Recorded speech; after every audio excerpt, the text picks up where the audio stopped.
Restricción de los sellos digitales. Aguas porque puede llegar a una cancelación. Esto nos lo va a explicar mi gran amigo Alberto Castelló, que nos va a dar el antecedente en una forma clara y nos va a poner en antecedente cuáles son algunas de las posibles causales que nos van a orillar a una restricción o a llegar a una cancelación de los sellos digitales. No te quedes sin posibilidad de que tú puedas seguir facturando. ¿Estamos listos? Comenzamos.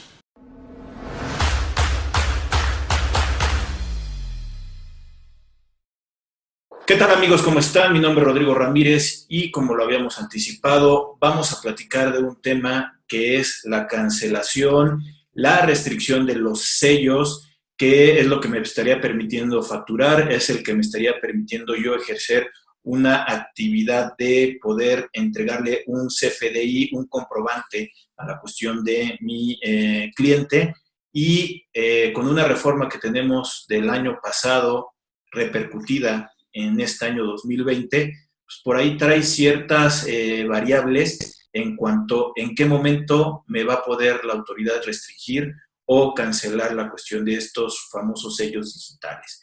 Para eso está mi gran amigo, licenciado en Derecho, Alberto Castelló. ¿Cómo estás? Muy bien, Rodrigo, muchas gracias por la invitación. Es un placer estar aquí con ustedes. Oye, Beto, tenemos aquí una modificación al Código Fiscal de la Federación, adicionándole por aquí un artículo que hace referencia a esto. ¿Qué nos puedes irnos platicando? Claro que sí, Rodrigo. Pues miren, desde el año pasado, bueno, más bien, desde el año 2014 y hasta el año pasado, 2019, existía el artículo 17H, fracción 10, en el cual se preveía que la autoridad fiscal, concretamente el SAT, tendría la atribución de cancelar el certificado de sello digital, que como bien dices, pues es el elemento necesario e indispensable para la expedición de CFDIs, en diversos casos que a grandes rasgos estaban contemplados en 4 incisos de esta fracción 10, pero no necesariamente eran 4. La verdad es que estos daban lugar a varios supuestos diferentes, bajo los cuales el SAT, una vez que se actualizaran estos, iba a proceder a la cancelación, así como que de saque, de primera instancia, cancelaría y canceló durante esos años los certificados de sellos digitales, dejando al contribuyente pues en una posición muy complicada, yo diría, en estado de indefensión, porque si bien es cierto que existía y existe ahora también un procedimiento para aclarar y en su caso desvirtuar las causas que pudieran estar dando lugar a esa cancelación, era un procedimiento que muchas veces tardaba más de lo que se establecía en la ley, que eran 3 días, y pues durante ese momento o durante ese periodo de tiempo, pues el contribuyente no podría emitir sus comprobantes fiscales y pues básicamente lo imposibilitaba para llevar a cabo una operación normal, porque pues, ustedes saben, aquí en México, cuando tú no tienes la posibilidad de facturar y no puedes entregarle esa factura a tu cliente, pues difícilmente vas a poder cobrar, ¿no? Aquí casi siempre es, ¿quieres que te pague? Mándame tu factura para que se programe y pues, seguramente para revisar que ese CFDI cumpla con los múltiples requisitos que debe de cumplir para que proceda su deducción y en su caso el acreditamiento del IVA. Entonces, esa parte ha cambiado ahora para 2020, porque como bien señalaste, se adiciona ahora un artículo 17H bis. En este 17H bis lo que se establece son nuevas causales, adicionan algunas a las que existían hasta el año pasado, pero además se establece un procedimiento nuevo de aclaración, en el cual te van a decir que cuando se actualicen estas diferentes causales, que ahorita les platico algunas de ellas, en lugar de proceder de inmediato a la cancelación, lo que se va a hacer es una restricción temporal del sello. Esto tiene peculiaridades muy importantes y diferencias con el procedimiento que se seguía hasta el año pasado en pro del contribuyente, ¿no? Serán en beneficio, digamos, hay un beneficio y hay un perjuicio para el contribuyente. El beneficio sería que ahora va a haber esta restricción temporal primero y solamente si no se logra aclarar de manera exitosa la irregularidad o subsanar la irregularidad o la causa que dio lugar a la restricción, entonces el SAT va a proceder a la cancelación. Pero aquí la ventaja es que mientras tú llevas a cabo ese procedimiento aclaratorio, le vas a solicitar al SAT, mediante este mismo procedimiento, que reactive el certificado de sello digital. Y esto el SAT lo va a hacer a más tardar el día siguiente al que reciba la solicitud. Entonces, quiere decir que mientras tú estés aclarando ante el SAT, que más o menos el procedimiento puede llegar a durar hasta 35 días en el caso que más se pudiera alargar, vas a contar con la posibilidad de seguir facturando mientras aclaras. Ya, si no aclaraste, pues entonces sí, la historia va a cambiar y podríamos enfrentar problemas más serios que derivarían en una cancelación y ya tendríamos que ver qué sigue en ese caso, qué es lo que se puede hacer para recuperar el sello. Oye, Beto, entonces, de lo que estás ahorita comentando, podría yo retomar que no es lo mismo entonces cancelación que la restricción. Digamos que son diferentes momentos, que esto lo está aclarando, como dices, el artículo 17H bis en cuestión del Código Fiscal de la Federación, pero que no lo teníamos el año pasado. El año pasado, una de las cosas que la autoridad, para presionar un poco para ciertas cumplimientos, para ciertas cosas, lo que estaba haciendo era cancelar directamente el sello y se te complicaba el que se pudiera reactivar porque tampoco era así tan fácil de, me cancelan un sello, pues voy y habilito otro para que yo pueda seguir operando, facturando, ¿no? Porque la bronca era que estaba una inconsistencia en mis operaciones, que lo que estaba haciendo la autoridad era propiamente cancelarme y pararme la operación propiamente, ¿no? Ahorita con este artículo lo que estaría haciendo es darme la posibilidad primero de la autoridad de restringirlo, sabes que no lo utilizas y en un periodo de tiempo o me lo aclaras o de plano ya lo cancelamos. Sí, efectivamente, la diferencia es muy grande porque la restricción implica que, digamos, que te lo bloquean momentáneamente y al mismo tiempo te van a avisar el por qué. O sea, te lo bloqueé porque tu domicilio fiscal no cumple con los requisitos del artículo 10.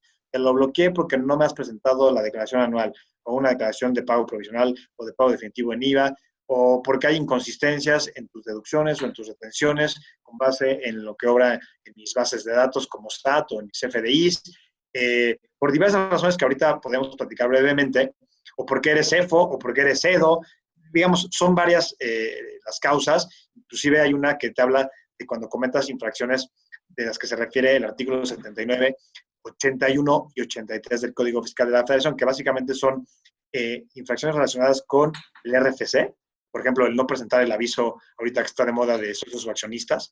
El otro, el 81, son infracciones relacionadas con el pago de contribuciones, presentación de declaraciones y avisos. Y finalmente, el 83 son infracciones relacionadas con la obligación de llevar contabilidad. En total, en estos tres artículos hay 72 fracciones. Entonces, en cada una de estas fracciones puede haber más de un supuesto. Entonces, estamos hablando de cientos de supuestos o causas bajo las cuales la autoridad fiscal podrá dejar sin efectos el sello digital. En este caso, procedería a una restricción. La diferencia va a ser que aquí, una vez que tu contribuyente te enteres que el SAT te ha restringido temporalmente el sello, procedes de inmediato a iniciar el procedimiento aclaratorio y solicitas la activación del sello, es decir, te lo desbloquean para que mientras se lleva a cabo el procedimiento de aclaración, tú puedas seguir facturando. Antes no, antes te lo cancelaban y digamos que la aclaración la tenías que sobrellevar sin sello, es decir, sin facturar. Entonces, ahorita la ventaja es esa. Mientras aclaras, vas a poder facturar. ¿Qué seguiría? Si no aclaras, entonces ahora sí te lo van a cancelar y en contra de eso, a su vez, la propia resolución miscelánea y la ficha de trámite, ahorita no recuerdo el número, prevé que hagas a su vez un nuevo procedimiento de aclaración, como una segunda oportunidad, nada más que esa sí ya va a ser sin sello. Y si no logras aclarar de forma exitosa, entonces ya se quedará cancelado definitivamente y tendrás que ejercer los medios de defensa, los cuales pues sí también se antojan un poquito ineficientes ante la situación de que un juicio pues va a durar al menos un año. Y si no te otorgan la suspensión, que además hay una jurisprudencia que prevé que no procede la suspensión, digo, es una jurisprudencia emitida con base en la legislación vigente hasta el 2019, pero en mi opinión no necesariamente tendría que cambiar el criterio ahora para 2020, salvo que fueran de las causales nuevas que en su momento, cuando se emitió ese criterio jurisprudencial, pues no existía. Entonces, digamos que esa jurisprudencia no tomó en cuenta estas nuevas causales que hoy tenemos. Entonces, a lo mejor en esas nuevas se podría argumentar que esa jurisprudencia no sería aplicable y en su caso los juzgadores que correspondan tendrían que analizar estos nuevos supuestos para ver si procede o no otorgar la suspensión provisional y en su caso la definitiva, para que mientras llevas a cabo el juicio y se determine si desvirtúas o no, o si desvirtuaste en su momento la causal de restricción y después de la cancelación, y procede entonces pues, declarar la nulidad de esa resolución o otorgar el amparo según haya sido la vía que se haya elegido, podamos recuperar el sello, ¿no? Pero sí creo que el escenario o el horizonte se ve un poquito oscuro porque los contribuyentes que pudieran caer en estos supuestos, pues sí, es difícil el zafarse en caso de que no se logre aclarar. A ver, Beto, también un poquito haciendo entonces referencia. Es en el momento en que yo me doy cuenta que hay por ahí, que yo no, que hay por alguna razón no me permite facturar, yo lo primerito que tendría que ir es al buzón tributario para ver si hay alguna notificación por la cual me estén prohibiendo esto. Si es que no, antes me llegó un mensajito de tienes un mensaje de tu interés o tienes un acto administrativo, ve al buzón tributario para ver qué es lo que está sucediendo. O sea, lo primero que yo tendría que analizar es lo que yo estoy haciendo para poder investigar qué es. Y no irme directamente a un medio de defensa porque estamos hablando que creo que para efectos de 2020 estaría este procedimiento de la restricción y como dices, habría dos momentos de restricción, uno con sello, otro sin sello, para poder estar aclarando lo que yo tenga que aclarar y tratar de no llegar a la cuestión que me cancelen la cuestión del sello definitivo. Creo que sí es muy importante este procedimiento, que nosotros lo podamos analizar y ver paso por los tiempos que tú estás comentando para poderlo solucionar y no quedarnos ahí en medio porque, déjame plantearte un caso que me sucedió hace un año, en donde un contribuyente, por X o Y razón, le cancelan la cuestión de los sellos, fue a aclarar todo y se tardó más de un año para poder que le pudieran permitir otra vez el que pudiera tener un sello y poder facturar. Pero mientras tanto ellos ya habían aclarado todo el procedimiento casi desde el inicio, pero eran vueltas y vueltas y vueltas. Y que la autoridad te dice, sí, pero es que como es otra área, la cuestión para desbloquear la cuestión de que te habiliten para poder emitir la cuestión de los sellos, pues ahí está una pelotita porque son diferentes áreas. Una puede ser el área de auditoría, puede ser una de servicio al contribuyente, pueden ser muchos factores que te estén dando que la misma autoridad no esté coordinada y te complique el que tú puedas tener habilitado la cuestión de los sellos. El día de hoy, mediante el Código Fiscal de la Federación, pues ya te permitiría que mientras aclaras, al final de cuentas puedas tener habilitado la cuestión de los sellos, ¿no? Sí, sin duda esa es una ventaja muy importante en pro del contribuyente. Y lo que comentabas al inicio de este comentario, sí hay un orden lógico, ¿no? El orden sería esperar a que te llegue un aviso de que tienes una notificación en tu buzón tributario, sería revisar el oficio que la autoridad fiscal tiene que emitir, en el cual te va a informar qué supuesto fue el que se actualizó y que por ende restringió temporalmente el sello. Entonces ya procedes a la aclaración y efectivamente, mientras tanto, no vas a tener esa problemática de si hay la necesidad de comunicarse o intercambiar información entre distintas áreas del SAT, tú vas a seguir facturando. Entonces, esa sería la ventaja. Digo, tú puedes ir más o menos previendo qué va a suceder y si no tienes un avance ante la autoridad y te lo cancelan, en mi opinión, si no lo aclaraste en la primera etapa de restricción temporal, pues no tendrías por qué aclararlo una vez que se cancela, salvo que tuvieras pruebas adicionales que no hubieses presentado en la etapa de la restricción temporal. Pero si vas a presentar lo mismo que presentaste en la restricción temporal, no veo por qué deba de cambiar la respuesta del SAT. Entonces, prácticamente estarías destinado a los medios de defensa, pero bajo el riesgo o contingencia de que pueda hacer un juicio que dure un año y que mientras tanto no tengas un sello con el cual facturar. Entonces, sí es un escenario muy complicado. Oye, Beto, ahí en cuanto a los causísticos o las causas por las cuales me podrán estar restringiendo la utilización de los sellos, si bien comentas que son 79 fracciones que se pueden ramificar 32. ramificar en diferentes elementos de actos o de actividades que podría estar causando que me lo restrinjan. A ver si me puedes ayudar con algunos cuantos que tú puedas considerar que pueden ser importantes para este 2020, porque nada más déjame también hacerle la aclaración a la gente que nos está viendo.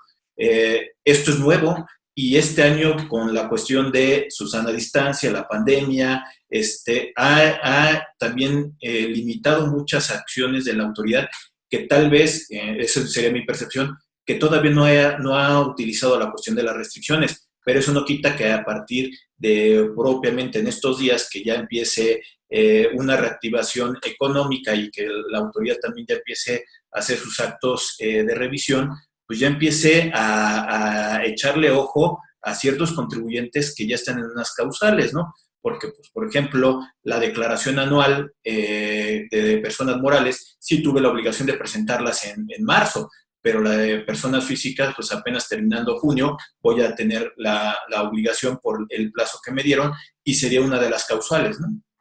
Sí, correcto. Y ahorita en materia de declaraciones para 2020 le apretaron un poquito las tuercas.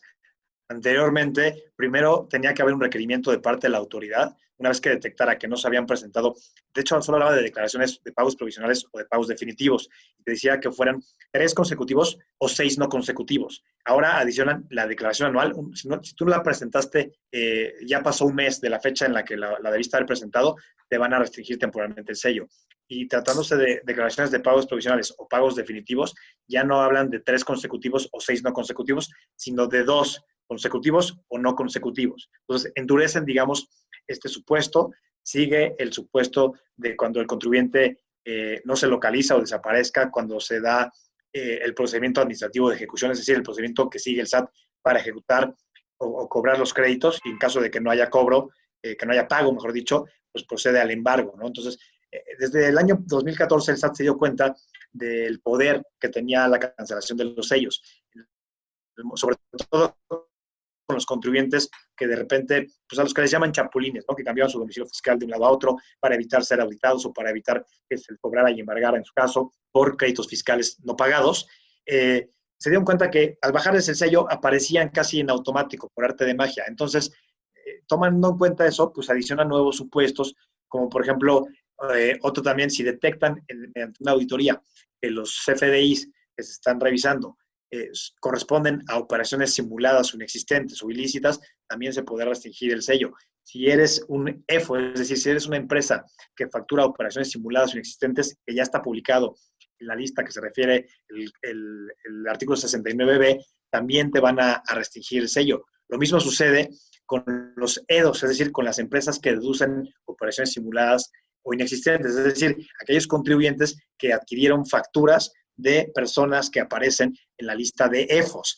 Entonces, en estos casos, habla de los EDOS que dentro de los 30 días siguientes a que se dio la publicación de los EFOS en el Diario Oficial de la Federación y en el portal del SAT, no se acercaron ante el SAT a demostrar la materialidad de las operaciones o bien a demostrar que ya habían corregido su situación fiscal. Entonces, yo creo que de estos, sobre todo como pretexto de la conferencia mañanera del día de ayer, pues que dicen que van a combatir de manera frontal y con toda energía y rigor de la ley a las empresas que facturan las operaciones simuladas y también a aquellas que las adquieren, pues creo que esto también va a empezar a cobrar fuerza pronto. Como bien apuntas, el hecho de la pandemia creo que ha ayudado un poco a los contribuyentes a que el SAT no esté tan encima, pero una vez que se vuelva a la normalidad o al menos a la nueva normalidad, yo creo que el SAT va a echar mano sin duda de estas nuevas herramientas que tiene, que son muy poderosas y que le van a ayudar a incrementar la recaudación a través de el estar presionando a los contribuyentes por ahí. De hecho, desde el año pasado a mí me tocó atender a un cliente que traía una invitación muy informal por parte del SAT. De hecho, ni siquiera era un oficio con la hoja membretada ni un número de oficio. Era un papelito en el que decían, oye, hemos detectado que tienes operaciones con EFOS por tantos millones. Te invito a que vengas a corregir tu situación fiscal. Fuimos con expedientes perfectamente armados que acreditaban la materialidad de las operaciones. Nos dijeron, no te equivoques, yo no te invité a que me vengas a demostrar la materialidad, te invité a que vengas a corregir tu situación fiscal, es decir, a que me pagues. Y si no me pagues en 3 días, te voy a bajar, te voy a cancelar el certificado de sello digital. En ese momento el argumento fue, no existe un fundamento legal para que tú puedas hacer eso. Y a través de un debate, de un intercambio de ideas muy cordial y respetuoso con la autoridad fiscal, pues entendieron que sí, que efectivamente no podían cancelar el sello digital en ese entonces, es decir, en el 2019. Pero hoy en día, 2020, ahora sí ya cuentan con el fundamento. Digamos que lo que pretendían o estaban haciendo el año pasado ya lo llevaron a un nivel de ley y ahora sí cuentan con esa facultad. Entonces, contribuyente que no quiera pagar, pues le van a presionar por esa vía, ¿no? Te voy a dejar sin sello, te voy a dejar sin facturar y pues prácticamente te voy a llevar a la quiebra. Otro supuesto importante también es el de las inconsistencias. Cuando haya una discrepancia entre lo declarado por el contribuyente respecto a las retenciones o a sus deducciones, no concuerdan con las bases de datos que tenga el SAT, también van a poder proceder a una restricción temporal de sellos. Entonces aquí también pues, el contribuyente tendrá que ser muy ordenado, tendrá que tener todo muy a la mano para poderla demostrar a la autoridad que las inconsistencias que están siendo detectadas pues no son, no corresponden con la realidad y que hay alguna explicación, ¿no? Lo vimos también en los últimos meses, de repente el SAT pretende que tus deducciones correspondan a lo que ellos tienen con base en los CFDIs expedidos por terceros, pero no toma en cuenta, por ejemplo, las deducciones de la nómina, que son amparadas en CFDIs que emite el propio contribuyente. No toma en cuenta la ganancia o pérdida cambiaria que no tiene CFDI, no toma en cuenta el ajuste anual por inflación que no tiene CFDI, no toma en cuenta las depreciaciones que tampoco pues, en algunos años podrían no tener el CFDI. Entonces, son varios casos. Por ejemplo, el del domicilio fiscal también es bien importante. Mucha gente luego no es lo suficientemente cuidadosa en señalar el domicilio fiscal. El domicilio fiscal debe de informarse al Registro Federal de Contribuyentes con base en lo que establece el artículo 10. El artículo 10 del Código Fiscal de la Federación dice que el domicilio fiscal es el lugar en donde está la administración principal de negocio o la sede de dirección efectiva. Y por eso se entiende a aquel lugar en donde está la o las personas que toman las decisiones de control, de operación, de administración. Y no puede ser de repente un domicilio donde alguien me dice o en el despacho de los contadores o en una oficina virtual, porque ahí no es donde se está llevando realmente la operación. Entonces, hay que ser cuidadosos en estos aspectos, sobre todo ahora el SAT también está tomando mucho empeño en realizar verificaciones del domicilio. Entonces, todo esto puede dar lugar a una restricción temporal. Digo, no me preocupa tanto este supuesto porque sería cuestión de, se restringe temporalmente, hago la aclaración, manifiesto un domicilio que ahora sí cumpla con los requisitos del 10 y el SAT procederá a llevar a cabo una diligencia para verificar que este nuevo domicilio manifestado del RFC sí cumpla con estos requisitos. Entonces, en caso de hacerlo, no tendría por qué derivar esto en una cancelación de sellos. Pero sí, el tema de los CEDOS, de los CEFOS, puede ser, creo yo, más complicado. También te dicen, pueden restringir temporalmente el sello digital cuando no des correctamente los datos para efectos del buzón tributario. Las infracciones que hablaba yo del artículo 79, 81 y 83, pues también son importantes porque ahí son muchos los supuestos. Por ejemplo, hablábamos hace ratito de no presentar el aviso de actualización de socios o accionistas, el aviso, por ejemplo, no sé, de compensación, si fuera el caso. ¿Qué otros hay? El enviar la información contable, ¿no? La balanza de comprobación, todo este tipo de cuestiones informáticas también están reguladas en estos artículos y pudieran dar lugar a una restricción temporal de sello y eventualmente, si no se aclara satisfactoriamente para las autoridades, en una cancelación. Entonces, creo que sí debemos tomarlo con mucha seriedad y sobre todo ser muy preventivos para evitar caer en alguno de estos supuestos, porque creo que las consecuencias sí pueden ser graves en caso de alguna negligencia, en caso de que no se tomen las providencias necesarias, se puede complicar. Algo que debería ser sencillo se pudiera complicar por algo pues, no necesariamente muy relevante, ¿no? Y aparte, como lo dices, o sea, es muy complicado que solamente diga que es una cuestión de recaudación, ¿no? Porque también tiene que ver con cuestiones de información, el no habilitar el buzón tributario, como dices, la cuestión del reporte o el aviso para los socios accionistas que se vence el 30 de junio, que ya también ya tuvimos la oportunidad de platicarlo la semana pasada. Sí, son varios aspectos que uno tiene que estarle analizando y viendo cuál es la tirada de diferentes lados y otra vez que son de diferente también autoridad. Si bien es el mismo SAT, pueden ser requerimientos o bloqueos que podrían venir de diferentes áreas del lado del SAT. Puede ser atención al contribuyente, puede ser auditoría, pueden ser de diferentes áreas enfocadas en la cuestión del SAT. Y también haciendo la presión de que, pues bueno, si bien esta reforma está identificada que su antecedente es 2014, no solamente es de este nuevo gobierno de la 4T, sino que esto ha venido evolucionando y se han dado cuenta puntos de oportunidad para cerrarle la llave a gente que no ha estado pagando impuestos y gente que está haciendo que, por ejemplo, estas famosas factureras que hace ratito también hiciste el comentario, o de esquemas que no están permitiendo que el contribuyente llegue a pagar sus impuestos como se debe o como lo establecen por lo menos la cuestión de las leyes, ¿no? Sí, efectivamente. Yo creo que esta reforma del 2020 viene a complementar la reforma que también fue muy fuerte en el año 2014, en donde se incorporan el 69B, incluso el 69, que es el que se refiere o es el fundamento y sustento de la lista de contribuyentes incumplidos, ¿no? Que son excepciones al secreto fiscal en el cual el SAT va a poder dar a conocer el RFC, el nombre, denominación o razón social de algunos contribuyentes que no están cumpliendo.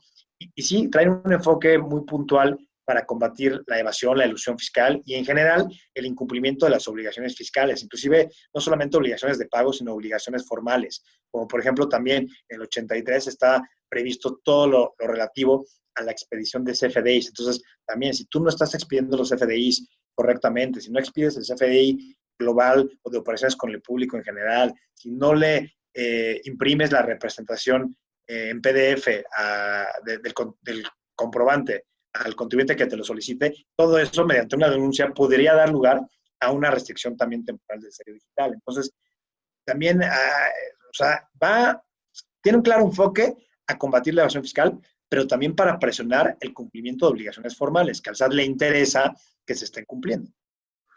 Oye, Beto, nada más permíteme decirles a la gente que se suscriba al canal de Rodrigo Ramírez Venegas en YouTube y que también le dé like a la cuestión de la página. Esto porque creo que la información que nosotros podemos estarle transmitiendo a la gente es un poquito el contexto para poderlos ayudar y que sepan cómo viene en muchas cosas la cuestión de la autoridad y también analizarlo de una vista administrativa y de las cosas que se tienen que hacer. Porque, por ejemplo, ahí en CEFA también tienen diferentes cursos que hablan de este tipo de cosas, ¿no, Beto? Sí, sí, sí, así es. Obviamente, pues los invitamos a que sigan a Rodrigo y también, si se vale el anuncio, pues Adelante. también a que nos sigan en nuestras redes del CEFA, del Centro de Estudios Fiscales. También sería muy agradable tenerlos por allá para, como dices, poderles estar brindando contenido actual de todos los temas en materia fiscal. Digo, porque es justamente lo que estoy tratando de hacer, es pues, realmente una comunidad que nos pueda ayudar a todos a que podamos asesorar íntegramente a los contribuyentes, al empresario, que si no nos echamos nosotros la mano, al final de cuentas, no vamos a poder salir de las cosas que pueden venir hacia adelante y que creo que cada vez va a estar más complicado en una cuestión administrativa, en una cuestión del empresario, no solamente del lado del SAT, sino del todo panorama financiero que puede tener por los efectos de esto de la cuarentena del COVID, la nueva modalidad, su sana distancia, etc., etc., etc. Así es, Rodrigo. Para mí es un placer poder estar aquí. Te agradezco la invitación y pues te manifiesto también mi interés para que cuando quieras me vuelvas a invitar y podamos platicar de este y de cualquier otro tema. Bueno, pues de nueva cuenta, muchas gracias, Beto. Estamos en contacto. De nueva cuenta, los invito a que se suscriban al canal de Ramírez Venegas Consultores, al canal de YouTube de Rodrigo Adrián Ramírez Venegas, y que de este tema y varios temas que, por ejemplo, ahorita estaba haciendo Beto referencia en cuanto al aviso que se tiene que presentar a más tardar el 30 de junio de lo de socios, también ya lo estuvimos platicando y traemos expertos y gente que sabe del tema para poderles compartir y que podamos entenderlo con este tipo de charlas tan amenas. De nuevo cuenta, muchas gracias, Beto. Gracias a ti, Rodrigo. Que estén muy bien. Un abrazo. Vale, saludos. Bye. Hasta luego.